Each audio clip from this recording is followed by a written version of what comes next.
Shalom. First and foremost, I would like to give all praises, honor, and glory to Yahweh, Bahashem, Yahweh Shah, Bahashem, Makakwadash. Double honors to the apostles and elders of Great Millstone who do rule well and teach this truth with all honesty and sincerity. Salutations to you brothers around the four corners of the earth that push this truth with all honesty and sincerity to wake up the hopeful elect Israel,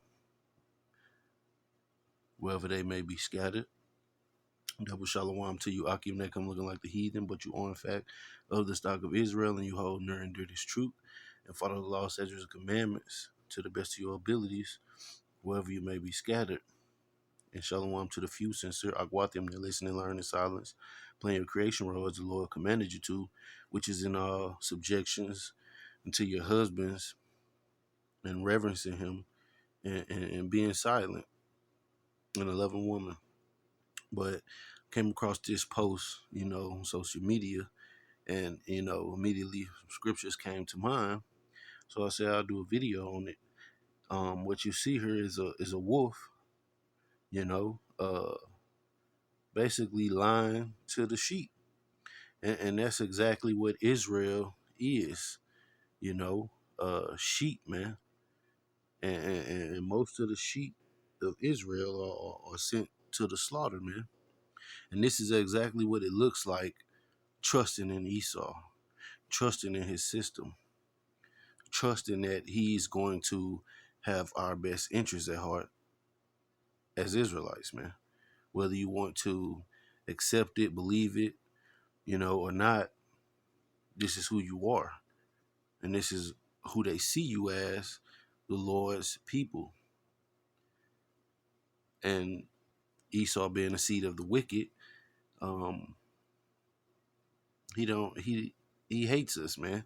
He hates us, man. It doesn't matter if you shave your beard and line yourself up to fit in corporate America. It doesn't matter what you do.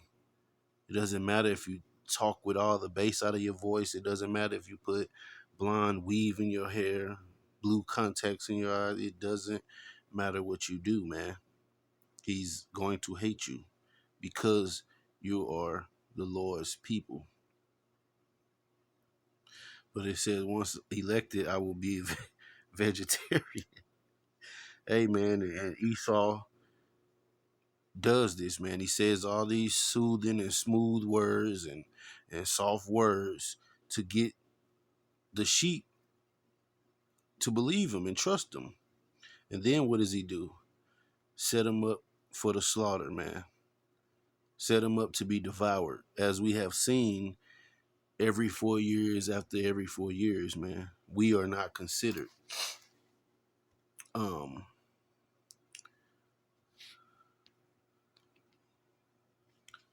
This is the book of Jeremiah, chapter 15.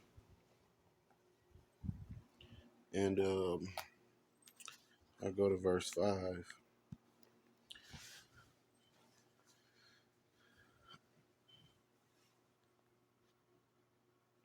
And it reads, "For who shall have pity upon thee, O Jerusalem? Or who shall bemoan thee? Or who shall go aside to ask how thou doest? Thou hast forsaken me, said the Lord. Thou art gone backwards. Therefore will I stretch out my hand against thee and destroy thee. I am weary with repenting." You see? Who's going to have the Israelites, when it speaks of Jerusalem and Israel and Judah, it's talking about the Israelites, man. Who is going to see how we are doing? Who cares for us, man? You see, that's a question, and the answer is no one but Yahweh Ba'ashem Yahweh Shah. That's who we have to depend on. That's who we have to trust in. That's who we have to look forward to for our salvation, not our enemies, man. We see these people getting all riled up about election, and all they got to do is put some twerking music on and a few rappers and celebrities, and hey, for the 2/3 they lose their mind over it, and they don't see that it's the same hook, line, and sinker every time. No one is going to do anything on our behalf except for Yahweh Ba'ashem Yahweh Shai. Let's go to the book of Matthew, chapter 10.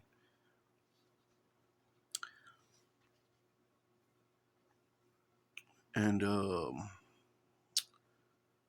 verse 16. Behold, I send you forth as sheep in the midst of wolves. Be ye therefore wise as serpents and harmless as doves. You see? And Israel, what is a sheep, man? A sheep is a defenseless animal, and it depends on its shepherd for its safety and its guidance, you know.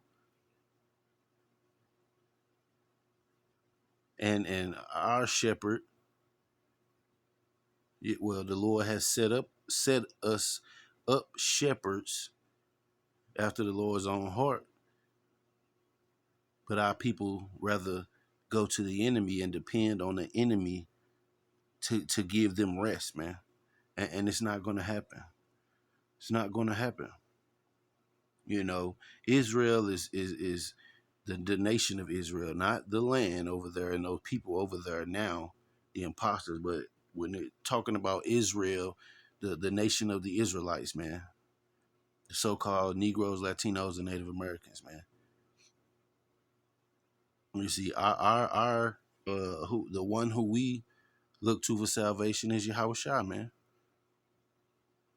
That's who is going to get us up out of this place, you know, at the command of his Father, Yahweh, who is our Heavenly Father. You know, we're being hit on all sides from the wicked of our own people who are set up by our enemy Esau to guide us to the slaughter. We have Esau, you know, who seeks daily how to devour us, you know, and the other nations are capitalizing off our downfall. You see, there are many wolves seeking to devour Israel, man. And the only way that we make it is trusting in Yahweh Ba'ashem Yahweh Shai, who the world ignorantly calls God and Jesus.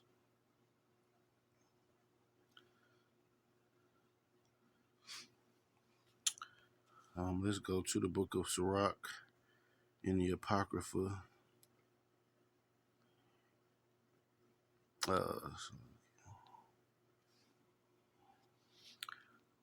Chapter 12 and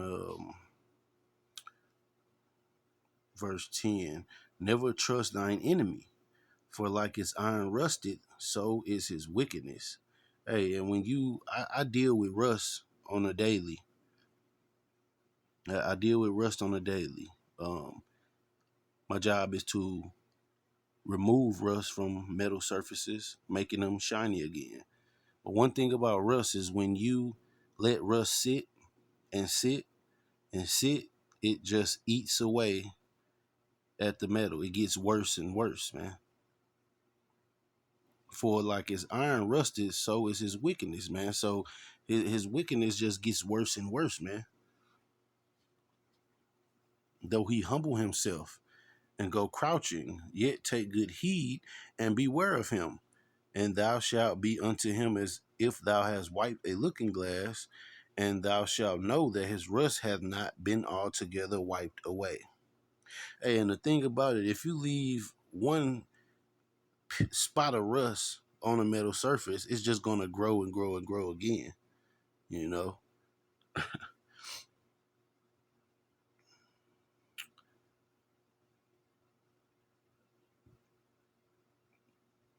Set him not by thee, lest when he hath overthrown thee, he stand up in thy place.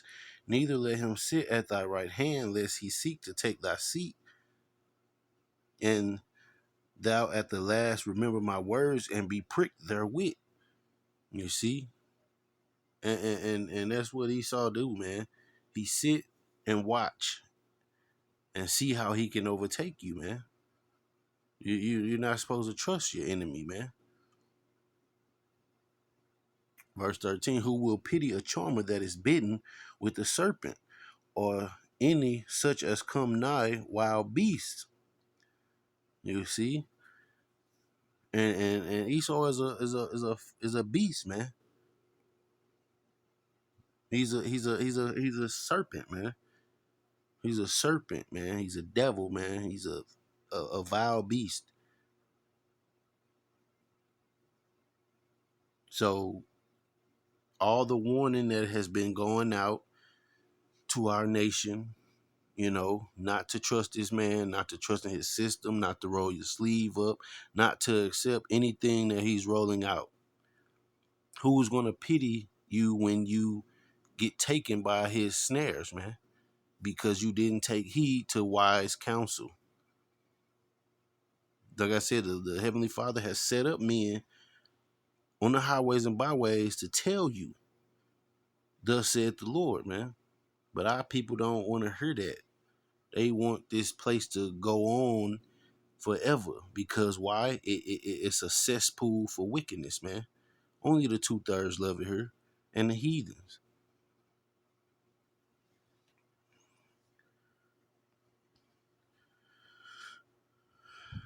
This is Psalms chapter 55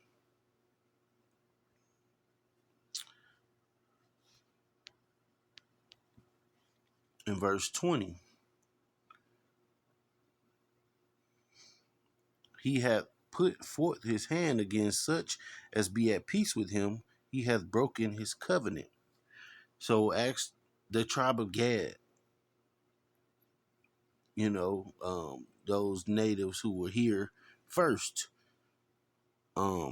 which the Apocrypha, Second Ezra 13, I believe, First Ezra 13, it tells you how they uh, made it to the New World or the New Land, asterisk, which is uh, modern day America or Babylon the Great. Ask them, how many treaties did this man break with them? How many times did he promise that they were going to do this or do that or not do this? And they do the exact opposite, man. Over 500 treaties were broken. And it's the same when they get up there every 4 years and tell you that they're going to do this, they're going to do that. And yet our communities are getting worse. You see? They just make it sound good. The words of his mouth were smoother than butter, but war was in his heart. His words were softer than oil, yet were they drawn swords. You see, every time they get up there and talk all this soothing and smooth things, and what happens? Nothing. Nothing. Well, in fact, it just gets worse for Israel, for the Israelites. Verse 22, cast thy burden upon the Lord, and he shall sustain thee. He shall never suffer the righteous to be moved. But thou, O Yahweh, shalt bring them down into the pit of destruction. Bloody and deceitful men shall not live out half their days, but I will trust in thee. And that's how we supposed to be. That's where our trust belongs, man. In Yahweh Ba'ashem Yahweh Shai. He's the only one who can deliver us out of our situation. Why? Because he has put us in this situation for punishment, for our iniquity as a nation. This is Proverbs chapter 6. And I'll start at verse 16. These 6 things doth the Lord hate. Yea, 7 are an abomination unto him. A proud look, which Esau is a very proud man. A lying tongue. He's called the devil for a reason, because he's deceiver. He's a deceiver. Devil goes back to diablos, means to deceive or deceiver. he has deceived the whole world into believing his indoctrination, believing in his ideology and his philosophy, believing that the Lord looked like him. And hands that shed innocent blood. Is he not guilty of that, man? You can just turn on just about any social media, any news platform, and you'll see just how they shed innocent blood, man. And heart that devise wicked imaginations. Are we not at, on the brink of this Neuralink? Are they not trying to have a global domination? Are they not trying to run the world as Yahweh and sit in his seat? Feet that be swift in running to mischief.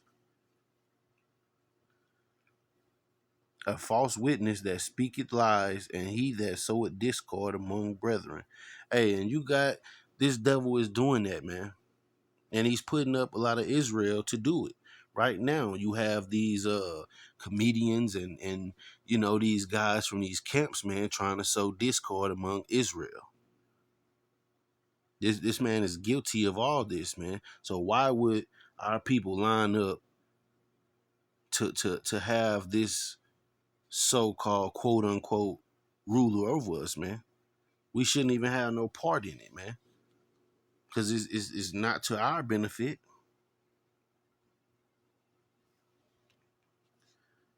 Let's go to the book of Luke, chapter 12,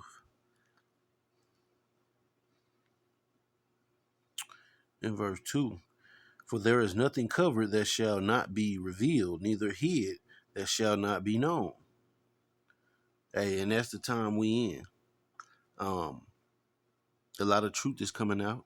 A lot of dirty deeds are being exposed, man. Esau can't handle it. So you know what his MO is. Resorting to violence, man. You see? It's not going to end well for him. And the whole world is watching him. And if you know his track record and his nature, is to resort to violence, man. When he can't trick you and lie to you, he'll resort to violence.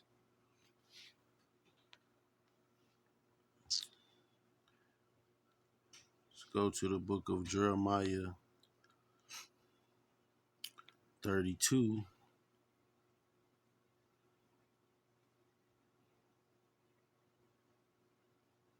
And verse 37.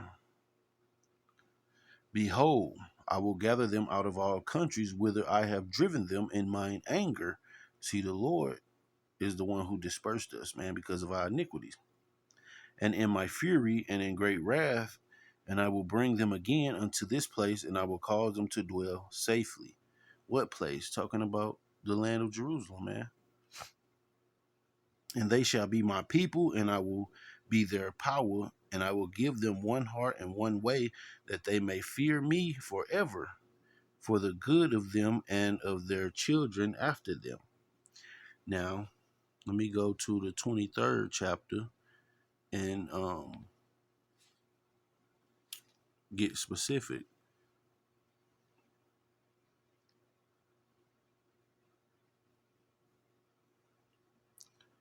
Hey, and who is a big catalyst for getting our people to vote a certain way? A lot of these pastors, man, they are put up to deceive our people and to lead them to the slaughter. I'm gonna start it from the top. Woe be unto the pastors that destroy and scatter the sheep of my pastures, saith the Lord. Therefore, thus said the Lord, Yahweh of Israel, against the pastors that feed my flock. Salakia, feed my people. Ye have scattered my flock and driven them away, and have not visited them, behold, I will visit upon you the evil of your doing, said the Lord. And I will gather the remnant of my flock out of all countries whither I have driven them. See, the Lord is no longer concerned with the whole nation of Israel. The Lord is only concerned with that small cluster, that small remnant. The 2/3 will be destroyed. The 1/3 and the elect will be saved from all these countries, man, where the Lord have driven them to.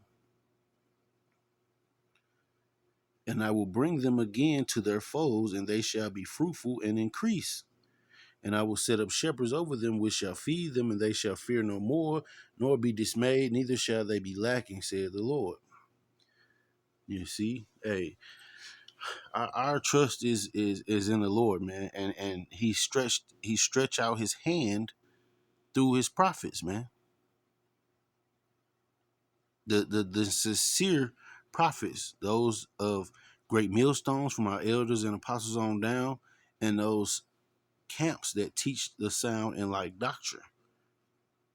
So don't waste your time trying to uh, vote in or play in the politic game, because it's to no avail when it comes to us.